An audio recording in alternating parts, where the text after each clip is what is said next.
a function f of x is plotted below. Highlight an interval where f of x is less than 0. So f of x, which is really being plotted on the vertical axis right over here, x is the horizontal axis. F of x being less than 0 really means that the graph is below the x-axis. So the function is negative in this interval right over here and this interval over here. So I could put this anywhere right over here, or I could stick it anywhere right over here. Let me stick it right over here.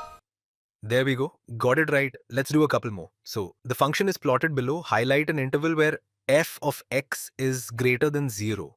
So I could do this area right over here where the function is above the x-axis, or I could do this area right over here where the function goes way above the x-axis. Well, it even goes off the page.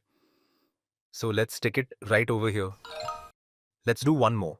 So highlight an interval where f of x is greater than 0. Once again, I can do this region right over here where the function is above the x-axis, or over here where it's above the x-axis. I'll do it here just for fun. There we go.